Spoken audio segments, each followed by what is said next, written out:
The small porcelain teacup, with its delicate chipped rim, slipped a fraction in my grasp. It wasn't a grand, shattering drop, just a slight tremor that sent a ripple through the surface of the Earl Grey, enough to notice, enough to pause. My mother-in-law, Evelyn, had been gone 2 weeks, and the house, usually a symphony of her quiet routines, felt eerily vast. I was clearing out the last of her things, a task that felt more like an archaeological dig into a life lived meticulously, privately. Her will, straightforward and unembellished, had left me, her daughter-in-law, a small locked wooden box. No explanation, just a note in her precise, elegant script. For Lillian, when the time is right. I'm Lillian. I'm 68, and I've lived alone in Spokane since he left. If any part of this lives in your body too, stay with me. The box was old, the kind that held secrets, not trinkets. It had a faint, sweet scent of lavender and aged paper. I'd expected old letters, perhaps a forgotten photograph, a recipe. What I found instead was a meticulous ledger, a financial record spanning 3 decades. Not our finances, though, not entirely. My breath hitched. It was a record of every single solitary financial contribution, large or small, that my husband, David, had ever made to his various ventures, the failed coffee shop, the disastrous online retail scheme, the ill-fated investment in a chain of car washes. Every dime, every promise, every whispered, "This is it," that had drained our joint account, emptied my savings, and quietly chipped away at my security. Below each entry in Evelyn's hand was a corresponding notation. Not words, but precise dates and amounts.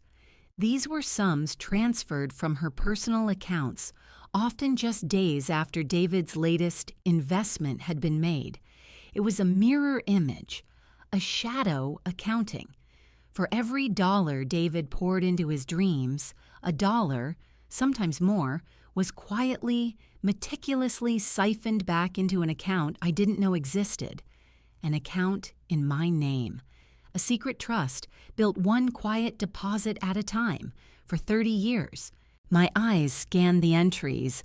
The dates stretched back to when David and I were first married, to the very beginning of his entrepreneurial spirit. I remembered the anxiety, the sleepless nights, the way I'd stretch every grocery dollar, mend clothes, forego vacations, all while he spoke of future millions. I remembered his assurances, his easy charm, the way he'd dismiss my concerns as lack of faith. And I remembered Evelyn, always present, always quiet, always observing. She'd never offered unsolicited advice, never openly criticized David, her only son. She'd simply been there. A steady, unblinking presence. This wasn't just money. This was a silent witness. A chronicle of every fear I'd swallowed, every argument I'd stifled, every dream I'd silently let go of to support his. She hadn't intervened in our arguments, hadn't lectured him. She hadn't even hinted at her actions. Instead, she had simply, patiently, and without a word, built a financial ark for me. She'd seen what I couldn't or wouldn't see clearly then. The slow, steady erosion of my future, disguised as ambition, and she had, in her quiet way, shored it up, one hidden deposit at a time. The cup in my hand no longer trembled. It was still cold. The air in the room, once thick with quiet grief, now hummed with a different kind of silence. A silence that held not emptiness, but the profound weight of a secret love. A silent protection, a quiet, unwavering justice. The ledger lay open on the worn kitchen table, a testament to decades of a silent, steadfast loyalty I'd never known. Each entry was a small cut, then a quiet balm. David's latest brilliant idea to invest in a hydroponic lettuce farm, an idea that had emptied our emergency fund, was swiftly followed by Evelyn's corresponding deposit, often an almost identical amount, into an account designated only by my maiden name and a series of numbers. It wasn't a loan, not a gift she ever acknowledged. It was a strategic, invisible rebalancing. I remembered the lean years, the ones David called character building. We'd eat lentils and rice week after week while he'd be out at investor meetings, brimming with a confidence that felt increasingly alien to me. He'd talk about the future, about how I wouldn't have to work, how we'd travel the world, and I, in my quiet way, believed him. Or rather, I desperately wanted to believe him. I'd pick up extra shifts at the library, tutoring on the side, stretching myself thin to cover the gaps.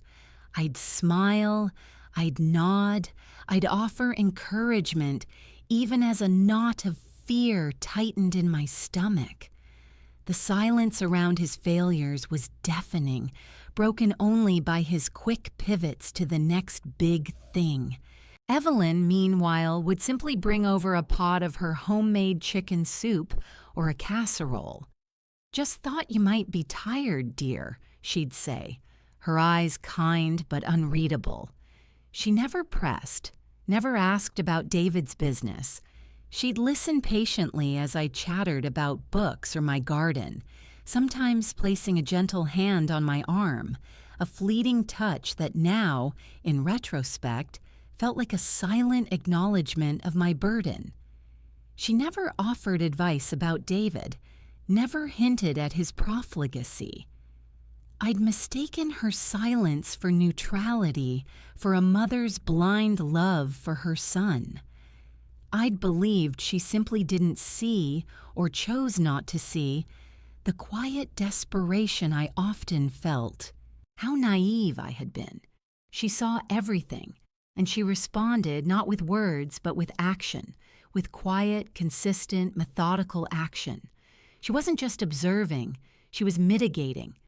She was bailing water from a sinking ship, one cup at a time, for years, without a single soul knowing. She had lived a life of quiet dignity, a widow for most of her adult years, managing her own small inheritance with meticulous care. I'd always admired her frugality, her practical nature. Now I understood its true purpose. Every penny she saved, every careful investment she made, was a shield for me. The deepest wound was not the money itself, but the years. The years I spent in quiet anxiety, the years I denied myself simple comforts, the years I walked on eggshells, fearing the next grand pronouncement that would inevitably lead to another financial drain. I had shrunk myself, made myself smaller, to fit into the narrative David was constantly writing for our lives, a narrative of perpetual struggle followed by an imagined, inevitable windfall. I had lost a certain lightness, a carefree spirit I once possessed. It had been replaced by a quiet vigilance, a constant calculation of risk and survival. And Evelyn, in her unwavering silence, had been my secret anchor. She'd allowed me the dignity of my own struggle, while simultaneously ensuring I wouldn't drown. It was a fierce, almost terrifying love, one that operated entirely outside the conventional bounds of family dynamics. She hadn't judged David to my face, nor had she ever let him know she was undoing the damage he inflicted. Her loyalty was not to her son's reputation, but to my well-being. It was a silent rebellion, decades in the making, and I was only just now unearthing its profound, life-altering truth. The quiet liberation I felt wasn't just from financial worry, it was from the heavy weight of unacknowledged sacrifice. Evelyn had seen it all, and she had silently avenged me. The cost of my silence wasn't just the financial tightrope walk, it was the quiet erosion of myself. I'd always been a woman who found joy in small things. A freshly brewed cup of coffee on a sunny morning, the vibrant colors of my garden, the satisfying rustle of pages in an old book. But as David's ventures grew more frequent, more demanding, those small joys became tinged with an underlying anxiety. Could I afford that new plant? Was that coffee a luxury we couldn't justify? My identity, once a tapestry woven with personal passions and quiet contentment, began to unravel, thread by thread. It was replaced by the pragmatic, the cautious, the perpetually worried wife. I remembered the softness I used to have, a certain pliability that allowed me to bend with life's winds. That softness hardened into resilience, a necessary armor, but armor nonetheless. My laughter became less spontaneous. My eyes, I noticed in the mirror, held a perpetual questioning. I stopped dreaming of anything beyond stability. Traveling, which I'd always loved, became a wistful fantasy. Renovating the old farmhouse we lived in, a project I'd poured my heart into, stalled indefinitely. Every time I thought of spending money on myself, a tiny accusing voice in my head, David's voice, would whisper about priorities and sacrifices for the future. The years accumulated, each one adding another layer to the self I had become. A woman who existed primarily to support a husband's endless, ultimately fruitless ambitions.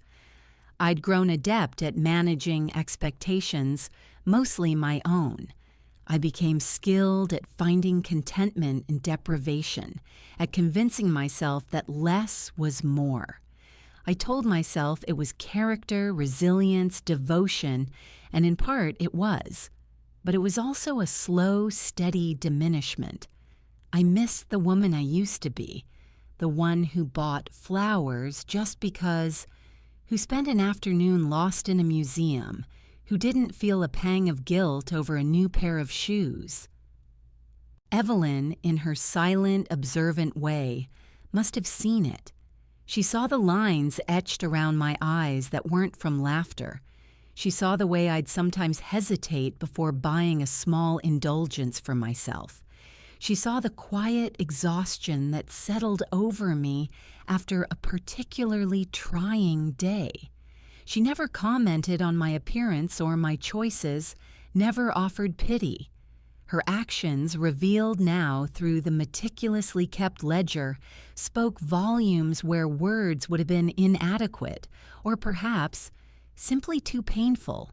She had understood the profound, insidious cost of this quiet subjugation, not just the money David took, but the life he inadvertently stole from me, piece by piece. She had understood that true betrayal isn't always loud or dramatic. Sometimes it's a slow, quiet bleed, a constant demand for sacrifice in the name of a shared future that never materialized. And her revenge, if one could call it that, was not to confront or to expose, but to quietly, painstakingly restore. To give me back, dollar by dollar, the agency and the potential that had been siphoned away. I didn't hurt them. I just finally stopped holding the guilt they gave me. The knowledge of Evelyn's secret trust didn't immediately resurrect the carefree woman of my youth, but it began to thaw the hardened layers that had encased her. It was as if a heavy stone had been lifted from my chest, allowing a gasp of air I hadn't realized I'd been denied. The quiet understanding that someone, one person, had truly seen me and acted on that seeing was more liberating than any sum of money could ever be. It was the gift of validation, decades late but no less potent. With Evelyn's ledger laid bare, the quiet charade I'd been living began to unravel, not with drama, but with a profound internal shift. I stopped explaining. This was the most significant change, almost imperceptible to anyone else, but seismic within me. For years, I had unconsciously tailored my responses, my desires, even my silence, to David's unspoken expectations. If he spoke of a new scheme, I'd offer encouraging words, even if my gut screamed otherwise. If he questioned a purchase, I'd launch into a detailed justification. It was a constant performance, a silent plea for understanding, or, at the very least, an avoidance of conflict. But now, armed with the silent knowledge of Evelyn's actions, that need evaporated. When David, in a rare visit after he'd moved out, mentioned an investment opportunity in a sustainable mushroom farm, a flicker of the old anxiety tried to surface. Then, I remembered Evelyn's ledger. I remembered the years she had quietly undone his follies.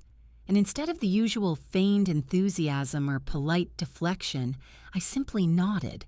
A simple, non-committal nod. No questions about the business plan, no polite inquiries about potential returns, no advice, no warning, just a quiet nod, a steady gaze. He paused, clearly expecting more, a question, a comment, anything to engage. When none came, he looked slightly bewildered, then shrugged and moved on to talk about the weather. In that moment, a profound quiet settled over me. It was the quiet of no longer needing to manage his reactions, of no longer needing to validate his existence through my own. I wasn't being rude or confrontational. I was simply no longer participating in the dance. The pleasing stopped too.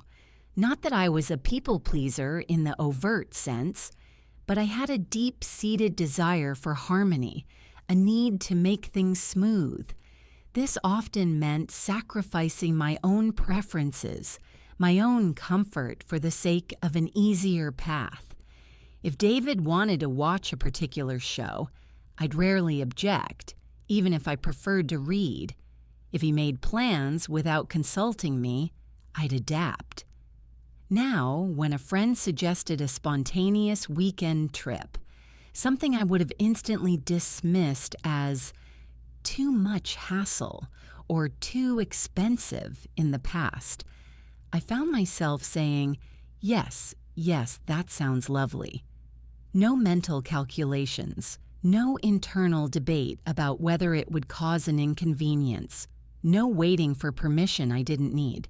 The waiting, that endless passive waiting for things to change, for him to change, for our circumstances to improve, also ceased. I had lived for so long in a state of suspended animation, always on the cusp of a better future that David promised, waiting for the big break, waiting for financial stability, waiting for the freedom that would come with his success.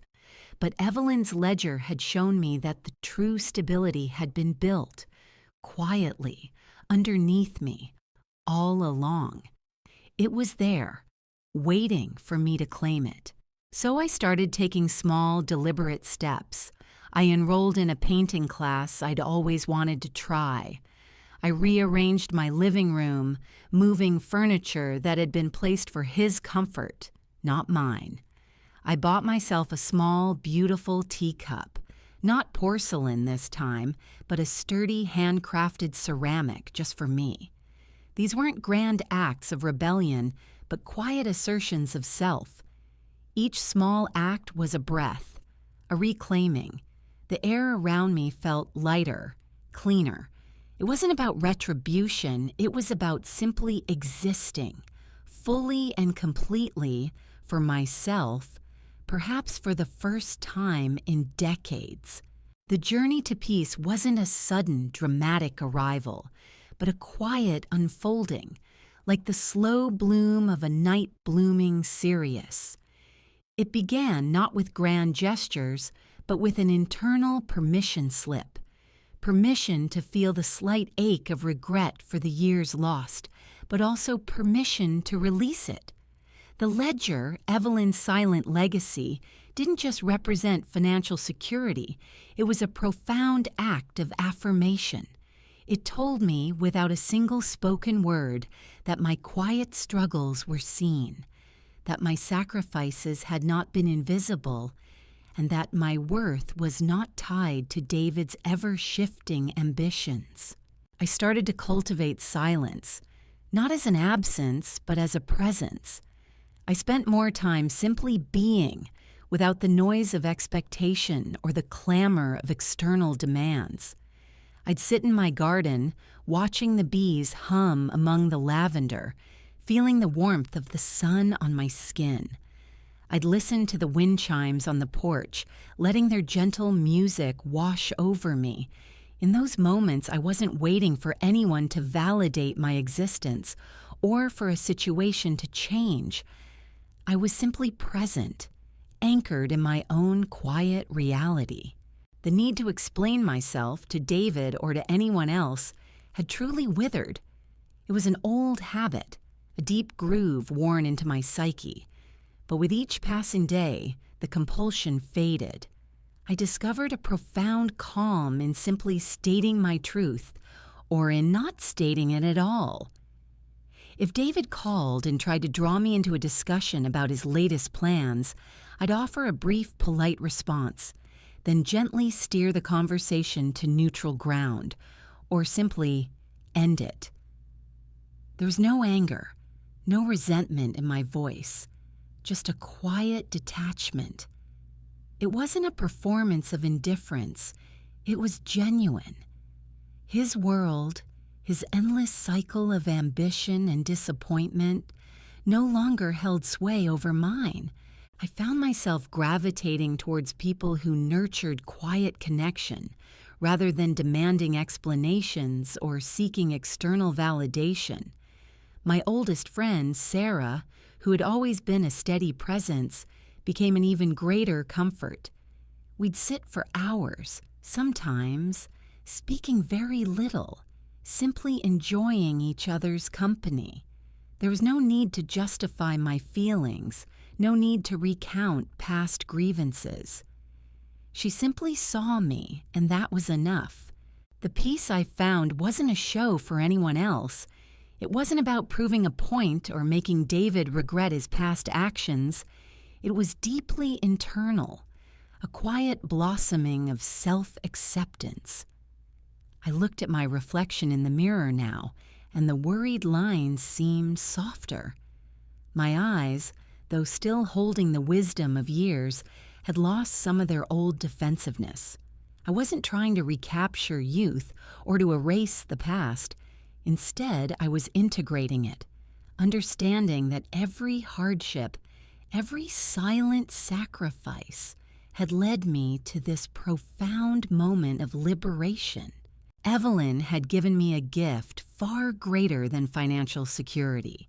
She'd given me back to myself.